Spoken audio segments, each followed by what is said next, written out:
here. I'm recording this very early on in the morning, so as such, the sun is blaring in. So I was able to close one of my curtains to lessen the effect and actually get some proper lighting. But for pretty much this entire video, this portion of my seat and pillow will be pretty much just blaring with light. So again, I apologize. But anyway, today we're going to be talking about episode 43 of the original Ben 10 series, Big Fat Alien Wedding. And as the name implies, it's the Tennysons are going to a wedding.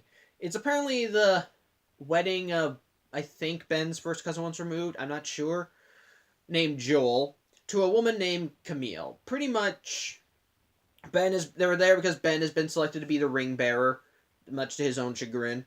And Gwen is at first the flower girl, though very quickly into the episode because she was a replacement flower girl, and her replacement apparently can make it, which is the bride's little cousin. So she's not so anyway, and pretty much at the when they go to the wedding, they meet Joel's and Camille's parents, and pretty much they're both of two different minds. Joel's parents don't want the wedding to go on. They don't care. They think it's just one giant mistake for some reason.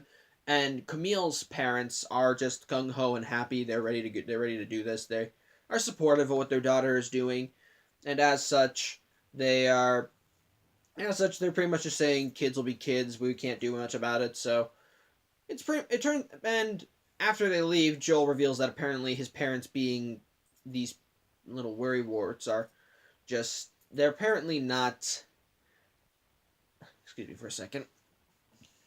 Sorry about that. Just had to close the door. Anyway, apparently there have been more things that are going wrong here. Apparently, apparently all these little things have just been going wrong. Photographer's camera got smashed. Flowers dying. Cake not arriving on time. Pretty much all these little things are just wrong, and no one knows what's going on. And it's pretty much not being helped by Ben not wanting to do this. So that same night, Ben decides he wants to go for a dip in a lake because they're by a lake and the wedding is an outdoor wedding.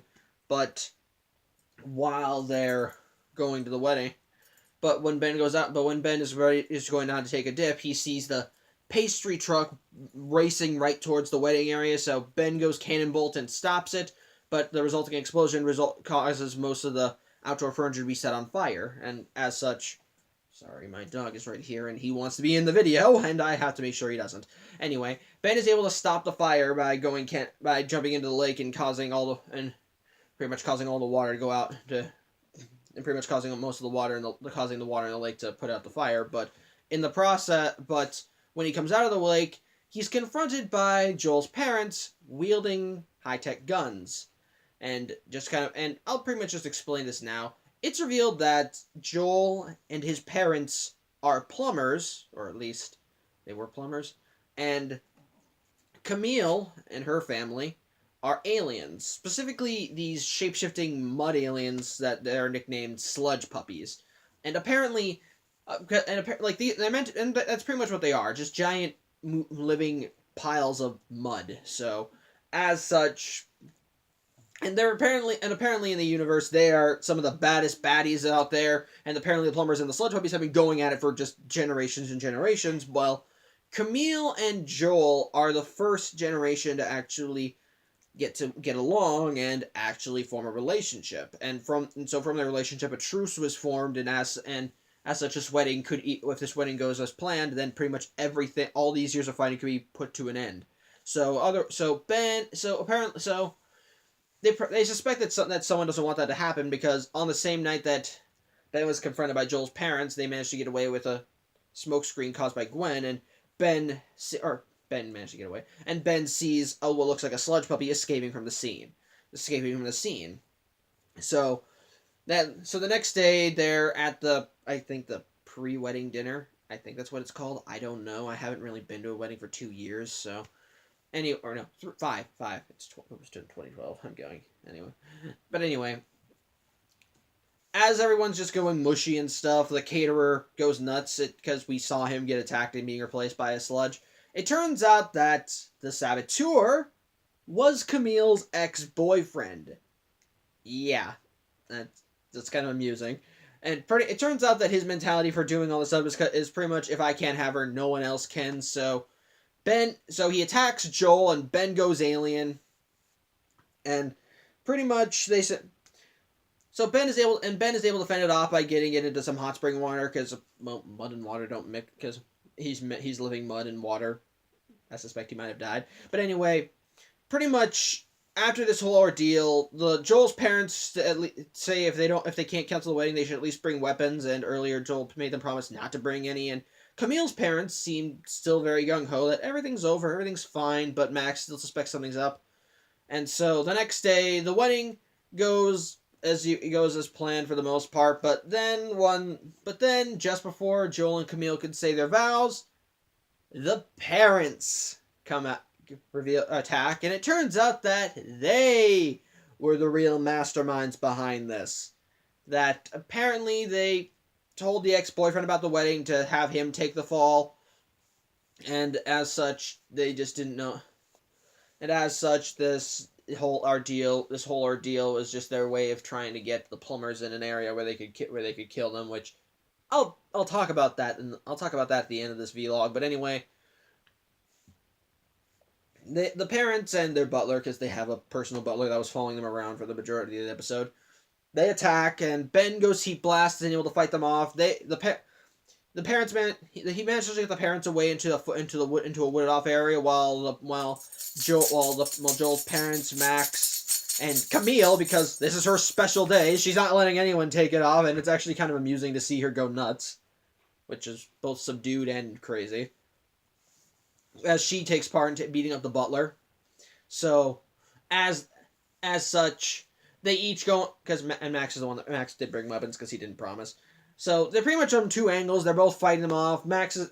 So pretty much the plumbers and Camille are able to take care. Oh, also Gwen, I forgot Gwen, are able to take care of the butler by causing him to explode, because Max overloaded the power source in his gun. While Ben is able to take care of Camille's parents by pretty much superheating them until they're hardened. And as such, the wedding goes as planned. Everyone's happy. Ben messes up dancing because Camille's little cousin, because when they were dancing, Camille's little cousin turned into a little bit of a sludge puppy, causing Ben to slip. That's another thing I forgot to mention. Ben had trouble dancing, which I didn't talk about in the plot because it wasn't important. And Ben rips the suit. Ben rips the suit, which is apparently a family heirloom. So, okay, first off, the episode's fun. I think this episode's just fun. Like, I think it's just nothing but weird, strange fun through the majority of it. Like, in the beginning of the episode, I think the tone is set because in the beginning you see Max struggling to get Ben into his tux, and you don't see Ben in the tux at first, but it just looks like it's a terrifying ordeal. The music's just epic. Like, oh no, what's happening? What's happening? Is Ben suffering? Yada yada yada. Turns out Max is just trying to get him into the tuxedo. It's just amusing, and pretty much the majority of the episode kind of follows its same tone, as it's just nothing, as even the reveal of the ex-boyfriend just wanting to sabotage the wedding for the sake of Camille's mind first. It's just amusing. It's just amusing and just kind of all over the place.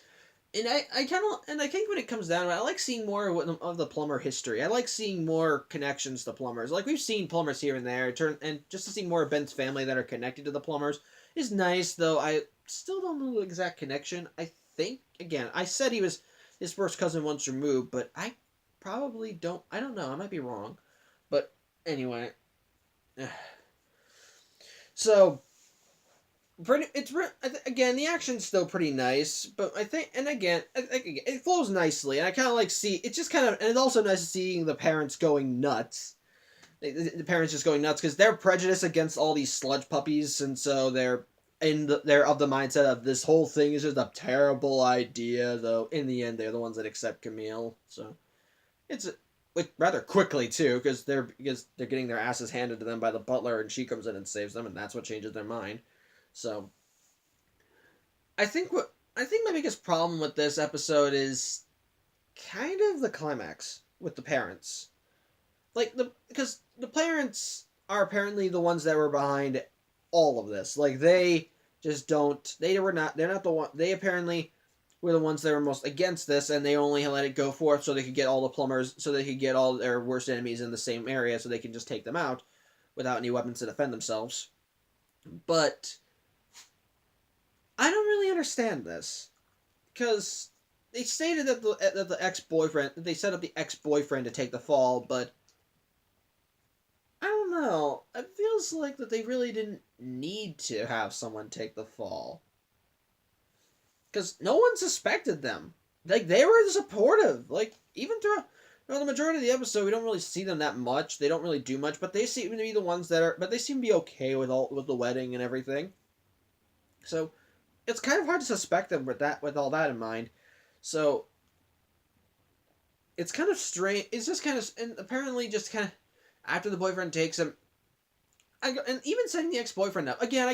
There is logic in it, like get other worst enemies together and get someone else and have someone else get suspected. But I don't think anyone suspected them at all.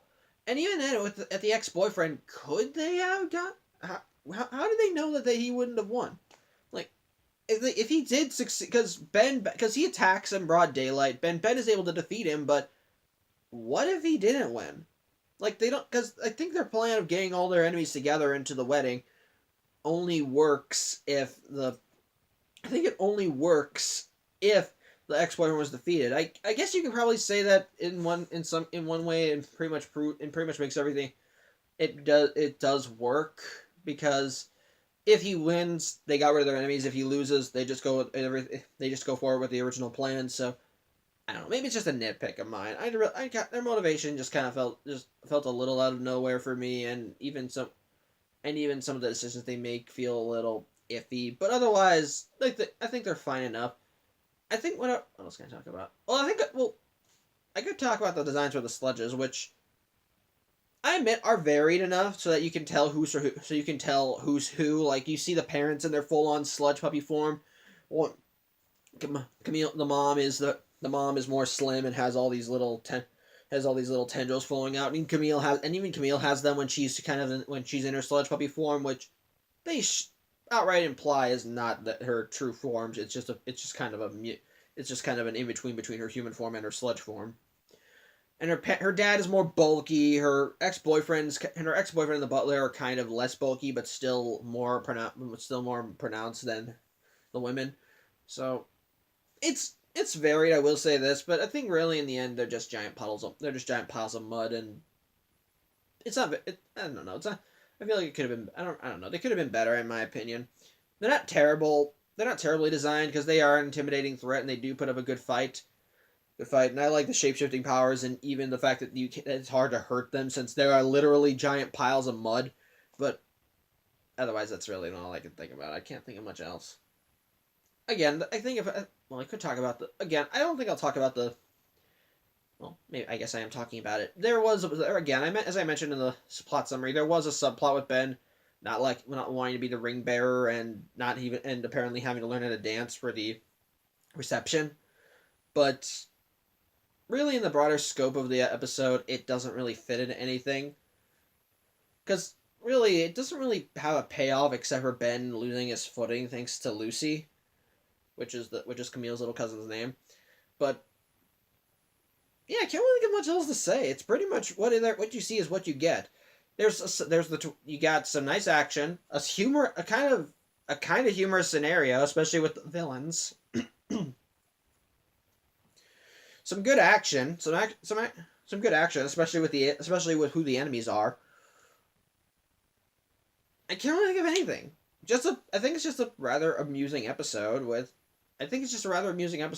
what you see is what you get, with one exception, which I still don't think makes a lot of sense. So, yeah, I guess that's pretty much it. Nothing else just to say. So, yeah. Thank you for watching.